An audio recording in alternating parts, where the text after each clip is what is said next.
सोने से पहले अनिका हर रोज रिया को बाथरूम में नहलाने ले जाती थी, लेकिन आज उसके साथ रिया नहीं, आर्यन था। आर्यन की नींद टूटी और खुद को बाथरूम में देखकर उसका टेंशन बढ़ने लगा। उसे पता था कि अनिका ने अगर उसे नहलाया तो सब गड़बड़ हो जाएगा। अनिका आर्यन के कपड़े खोलने के लिए जैसे ही सामने आई, नहीं मम्मा।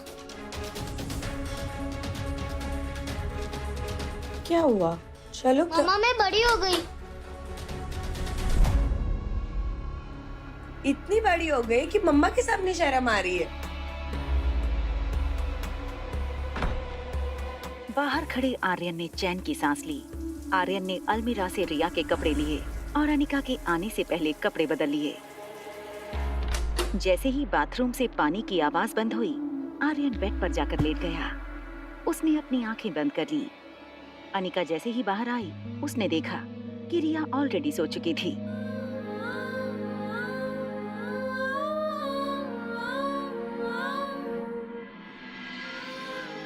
आर्यन की आंखें तो बंद थी, मगर वो पूरी तरह जाग रहा था। माँ के इस प्यार को आर्यन बचपन से मिस कर रहा था। आज जैसे उसका सपना पूरा हो रहा था। आर्यन को पता था कि रिया फोन कर रही है। उसने फोन डिस्कनेक्ट करने के लिए जैसे ही अपना हाथ बढ़ाया कि तभी अनिका की नजर फोन पर पड़ी। मॉम ने अगर फोन उठा लिया तो उनको पता चल जाएगा कि मैं रिया नहीं आर्यन हूँ। क्या करूँ?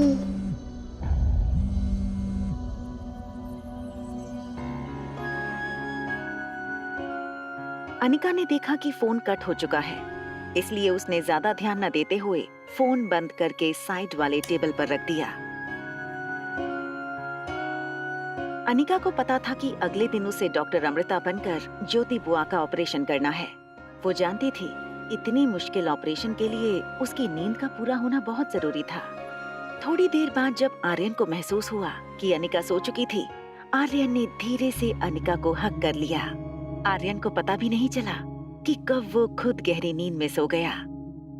रिया आर्यन को फोन लगाने की कोशिश कर रही थी, मगर आर्यन का फोन स्विच ऑफ आ रहा था। रिया इस बात से घबराई थी कि रोहित ने कहा था कि अब रोहित उसे पढ़ाएगा। यूं तो रिया पढ़ाई में बहुत अच्छी थी, खुद 6 साल की थी, मगर अपनी उम्र से 2 साल बड़े बच्चों की मैथ्स प्रॉब्लम्स आसानी से सॉल्व कर लेती थी। प्रॉफिट कम होने का मतलब ये नहीं कि मार्केट में हमारा क्रेडिट कम हो गया है। मारवा ग्रुप ऑफ कंपनीज अपनी गुडविल पर काम करती है, ना कि शेयर मार्केट के उतार चढ़ाव पे।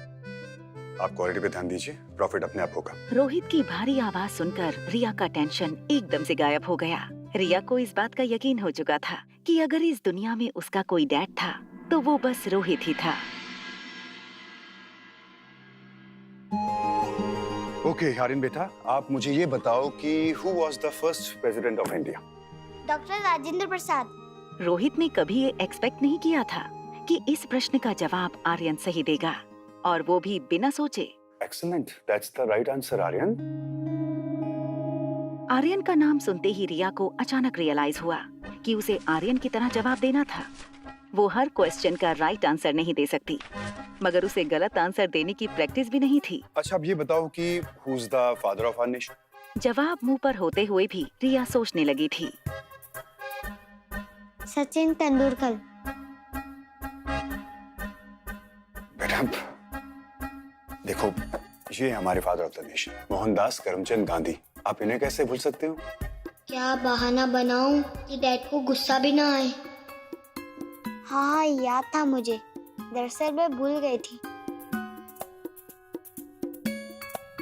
जैसे ही रोहित ने रिया के मुंह से ये सुना, उसे वो दिन फिर से याद आ गया जब आर्यन लेडीज वॉशरूम में गया था। वेट, आप अंदर नहीं आ सकते। आप जानते हैं ना कि लेडीज वॉशरूम में जेंट्स अलाउड नहीं है। उसे डॉक्टर अग्रवाल की वो बात याद आई। रोहित, बिन माँ के बच्चे कभी कभी मानसिक परिस्थिति के शिकार हो जाते हैं। अगर सिचुएशन क्रिटिकल हुई, then I will appoint the best child psychologist for you. लेकिन फिलहाल मेरा सजेशन यही रहेगा कि तुम सिचुएशन को प्यार से हैंडल करो। आर्यन बेटा, मैं ना आपसे प्रॉमिस करता हूँ कि मिस मैरी अब कभी वापस नहीं आएगी। मैं ना आपका एडमिशन एक बहुत अच्छे स्कूल में करवा दूंगा, जहाँ पे आप अपने जैसे अच्छे दोस्त भी बना सकते हो। डैड, अगर आप मेरे साथ हैं तो मुझे दोस्त की क्या जरूरत। I love you dad. Dad, आप कभी मॉम को मिस नहीं करते? आप और मॉम साथ में क्यों नहीं रहते? बेटा, it's too late. I think you need some rest. Rohit की चिंता आर्यन के लिए दिन ब दिन बढ़ रही थी। उसे आर्यन की मानसिक हालत को लेकर बहुत फिक्र थी। अनिका ने नीचे लॉबी में रोहित को वार्न किया था। आपके बेटे के ट्यूशन टीचर ना आपके बेटे को मेंटल टॉर्चर दे रही है। अनिका को मिस मेरी की हरकतों के बारे में पता कैसे चला? कहीं अनिका आर्यन से छुप कर मिलती तो नहीं? मुझे पता करना होगा। सनी, सनी, क्या हुआ भैया? तुम्हारा ध्यान कहाँ रहता है? दिन भर अपने फोन में घुसे रहते हो। तुम्हें जरा भी अंदाजा है कि आर्यन दिन भर क्या करता है, किससे बातें करता है, किससे मिलता है? सनी को लगा आर्यन की गेमिंग हैबिट के बारे में रोहित को शायद सब कुछ पता लग गया है। सच बताओ सनी, आर्यन सामने वाली औरत से मिलता है, उससे बातें करता है? अच्छा, वो औरत, वो सामने वाली लेडी। क्या भैया, कैसी बातें करते हो आप? आर्यन सारा दिन कर रहे, मतलब आर्यन सारा दिन घर पे ही होता है भैया, तो उससे कैसे मिल सकता है? और वो लेडी भी तो हमारे स्ट्रीट में कभी नहीं आई। ये कैसे हो सकता है कि उस औरत को आर्यन की पर्सनल बातें पता हो? ऐसा तो नहीं कि वो आर्यन से इंटरकॉम पे बातें करती हो।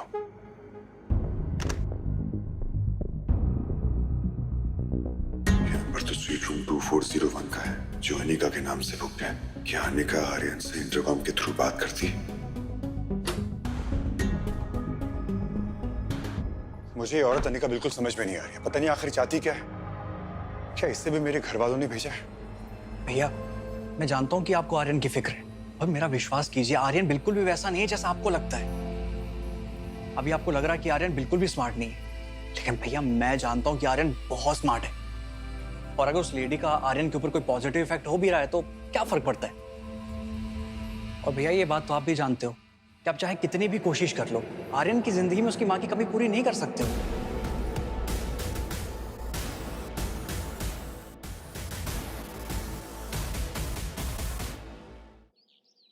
तुम्हारे लिए खुशखबरी है। तुम्हारी उस टीचर मैरी की छुट्टी हो गई है। अब बहुत जल्द तुम्हें एक अच्छे स्कूल में एडमिशन भी मिल जाएगा। रिया की इस बात पर आर्यन को विश्वास नहीं हो रहा था। Are you serious? तुम मजाक तो नहीं कर रही ना? सुबह सुबह ऐसा मजाक कौन करता है? अच्छा, अब मेरी बात ध्यान से सुनो। हेलो,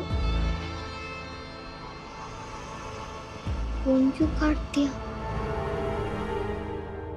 वाह डैड, आज आप बहुत ज्यादा हैंडसम लग रहे हो। और एक पल में पिछली रात की सारी बातें वो भूल गया। अच्छा, थैंक यू। आज तो आप भी बहुत हैंडसम लग रहे हो। अरे मैं हैंडसम नहीं, मैं ब्यूटीफुल हूँ। वैसे आपको पता है मैं बड़ी होकर क्या बनूंगी? फिल्म की हीरोइन। रिया की बात सुनकर रोहित बेहद परेशान हो गया। उसे लगा पिछली बार जब आर्यन ने ऐसा बिहेव किया था तो सुबह उठकर वो फिर से नॉर्मल हो गया था। बेटा, आप ठीक तो हो ना? Yes dad, I am fine. मुझे क्या होगा? उन्हें देखो। क्या मुझे ब्रेकफास्ट टेबल तक ले जा सकते हैं प्लीज? रोहित को समझ नहीं आ रहा था कि हमेशा डिसिप्लिन में रहने वाले आर्यन को आज अचानक हो गया था। ये कैसा नाश्ता है? एक काम करो, मेरे लिए चॉकलेट मिल्कशेक, चीज सैंडविच और डोनट लेकर आओ। और हाँ, डोनट के ऊपर बहुत सारा चॉकलेट सॉस डालना भूलना मत। सनी और रोहित समझ नहीं पा रहे थे कि आज आर्यन को आखिर हो क्या गया है। आर्यन को इतना एनर्जेटिक पहले कभी किसी ने नहीं देखा था। मुझे डॉक्टर अग्रवाल से बात करनी होगी। हाँ रोहित, बोलिए। डॉक्टर, वो आर्यन फिर से कुछ अजीब सा बिहेव करने लगा है। वो अपने आप को लड़की बताता है और फिल्मों में हीरोइन बनने की बातें करता है। Doctor, this is something very serious. We have to hire a psychologist for him as soon as possible. Okay Rohit. क्या चाइल्ड साइकोलॉजिस्ट के जरिए रोहित के सामने होगा खुलासा कि जिसे वो आर्यन समझ रहा है वो दरअसल अनिका की बेटी रिया है।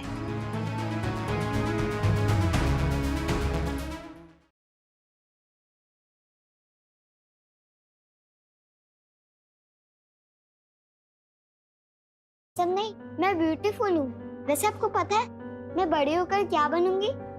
फिल्म की heroine. Doctor, this is something very serious. We have to hire a psychologist for him as soon as possible.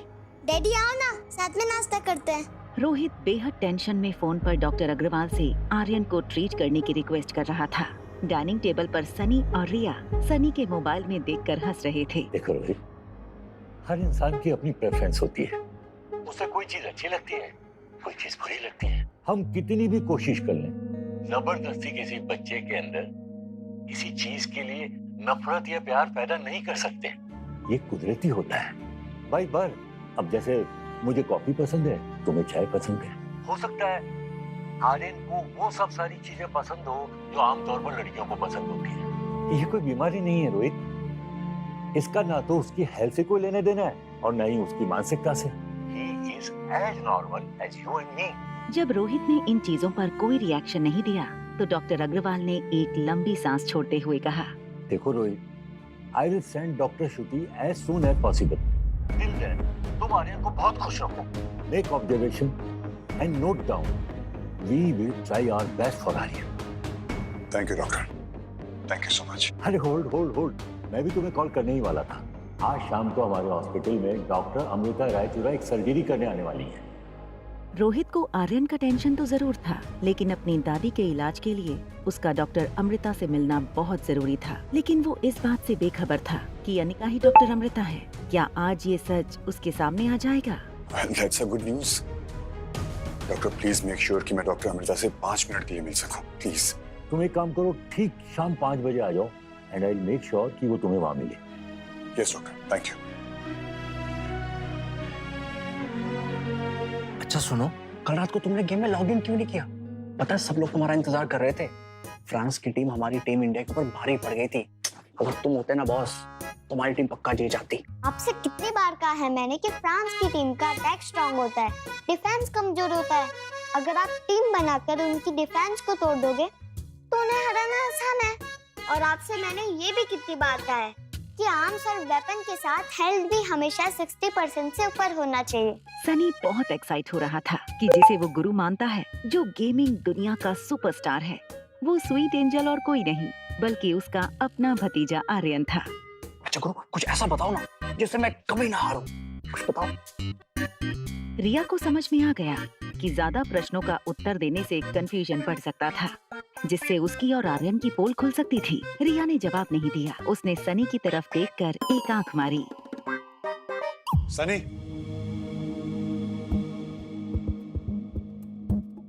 क्या? तुम क्या बात कर रहे थे आर्यन से? आज से पहले तो मैंने तुम दोनों को ऐसे बात करते नहीं देखा। कुछ नहीं भैया, वो मैं आर्यन से पूछ रहा था कि उसे स्कूल जाना ज्यादा अच्छा लगता है या फिर home tuitions. Excuse me gentleman, I am gonna take a shower. उसके बाद मैं और मेरे डैडी मूवी देखने जाएंगे। चाचू प्लीज देखिए ना कि मेरा चॉकलेट मिल्कशेक, चॉकलेट डोनट तैयार हुआ है या नहीं। रोहित और सनी समझ नहीं पा रहे थे कि आज आर्यन के साथ हुआ क्या था। जो आर्यन अपना नाम बोलने से भी डरता था, वो आज सुबह से किसी विंग कमांडर की तरह सबको ऑर्डर दिए जा रहा था। बेडरूम में शावर लेने जाने से पहले रिया ने आर्यन का वार्डरोब खोला और उसकी पसंद के कपड़े निकाल लिए। आर्यन का स्पोर्ट शूज का कलेक्शन भी रिया को बहुत पसंद आया। तभी अचानक रिया की नजर बेडरूम में लगी तस्वीरों पर पड़ी।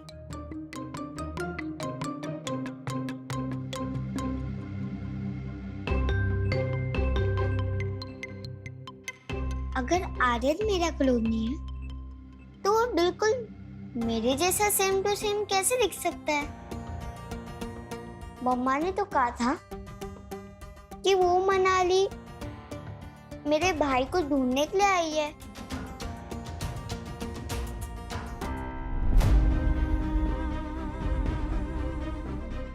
Same to same. Hi, I am Riya. तुम्हारा नाम क्या है? I am Aryan. वाह, बिल्कुल मेरे जैसे लग रहे हो। लेकिन ध्यान रहे, मामा को ये नहीं पता चलना चाहिए कि तुम रिया नहीं हो। कहीं आर्यन ही तो मेरा भाई नहीं है? और उसके पापा मेरे पापा और मेरी मम्मा उसकी मम्मा। उसने जल्दी से लैंडलाइन से आर्यन को फोन लगाया। जैसे ही आर्यन ने फोन उठाया, रिया ने उससे कहा, हेलो, तो मेरे जुड़वा भाई हो। इससे आगे अभी मैं तुम्हें कुछ भी नहीं समझा पाऊंगी। अभी मैं जो कहती हूँ वो ध्यान से सुनो। मैंने डैड से कहा है कि वो मुझे मूवी दिखाने ले जाए। तू भी मम्मा के साथ पास वाले थिएटर में आ जाओ। मगर मैं उनसे कहूँ क्या? ओहो, तुम इतना भी नहीं समझते। मम्मा को कन्विंस करना बहुत आसान है।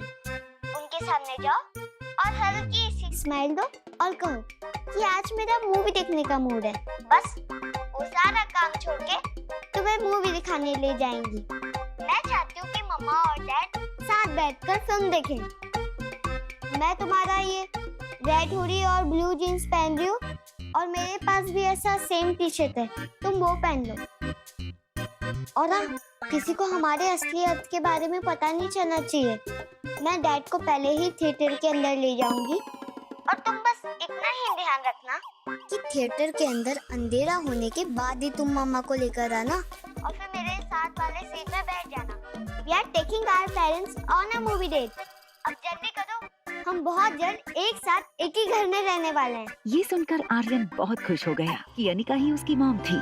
उसने बेडरूम में जाकर अनिका को देखा तो अनिका अभी भी सो रही थी। उसे ज्यादा से ज्यादा नींद लेनी थी ताकि बुआ के ऑपरेशन के वक्त उसे फिजिकल या मेंटल थकान महसूस ना हो। आर्यन को जो भी करना था बहुत जल्दी करना था। आर्यन बेड पर चढ़ गया।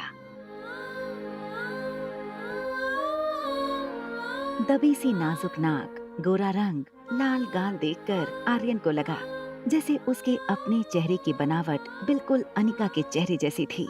मम्मा, उठो। अनिका को देखकर रिया की बातों में आर्यन का विश्वास और भी पक्का हो गया। अनिका ही आर्यन की मॉम थी। Good morning baby. क्या बात है, आज सुबह सुबह बड़ा प्यार आ रहा है? कुछ चाहिए क्या? मम्मा, आज हम मूवी देखने जा सकते हैं?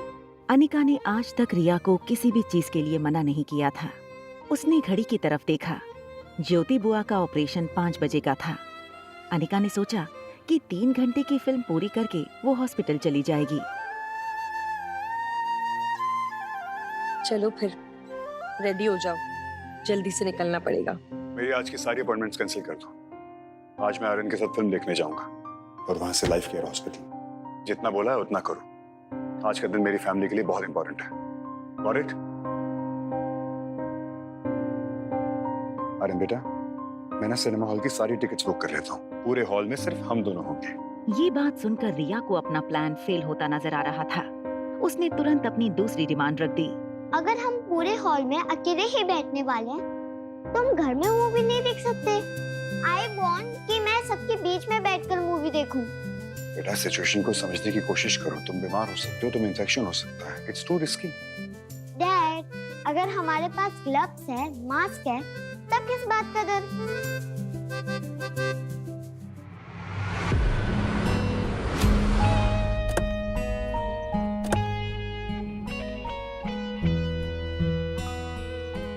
Welcome sir.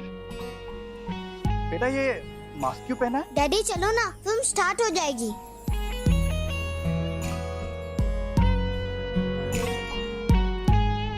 आइए सर, प्लीज आइए। आपके लिए स्पेशल वीआईपी लाउंज बुक किया है, वहाँ पे सिर्फ आप दोनों रहोगे। नहीं, हम यहाँ नहीं बैठेंगे। मुझे लोगों के बीच में बैठकर मूवी देखना। नो प्रॉब्लम सर, आ जाइए प्लीज।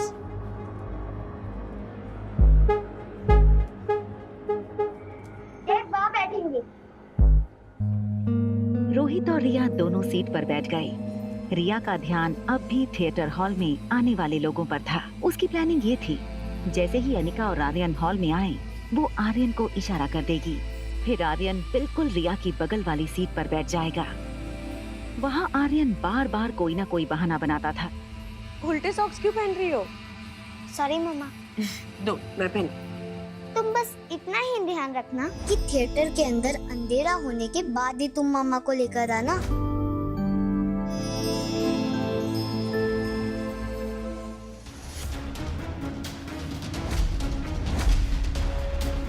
फेरे पूरे होने से पहले ही दुल्हन हो गई प्रेग्नेंट। दुल्हन और बाराती सारे हो गए हैरान। आखिर क्या है राज? जानने के लिए सुनते रहिए एक लड़की को देखा तो, सिर्फ पॉकेट एफएम पर। हजारों कोशिशों के बाद आर्यन अनिका को थिएटर पहुंचने में 15 मिनट लेट करवाने में कामयाब रहा। मैं कुछ भूल गई हूँ, जल्दी से लेके आती हूँ। तुम यहीं खड़े रहना, ओके? और कोई शैतानी मत करना। रोहित के मोबाइल स्क्रीन पर कंपनी के जीएम का फोन आया। ये देखते ही रोहित ने रिया से कहा, बेटा मुझे एक अर्जेंट कॉल करना है, उसके लिए जाना पड़ेगा। तुम यहीं बैठो, मैं अभी आता हूँ। ओके? रिया नहीं चाहती थी कि इस वक्त रोहित हॉल के बाहर जाए, मगर वो रोहित को रोक भी नहीं पा रही थी। रोहित तेज चलकर हॉल से बाहर जाने लगा। रिया भी अपनी सीट से उठी और रोहित के पीछे जाने लगी। रोहित ने कॉल उठाया और थिएटर लॉबी में चला गया और कंपनी के जनरल मैनेजर से बात करने लगा। तभी रोहित की नजर लॉबी में खड़े आर्यन पर पड़ी।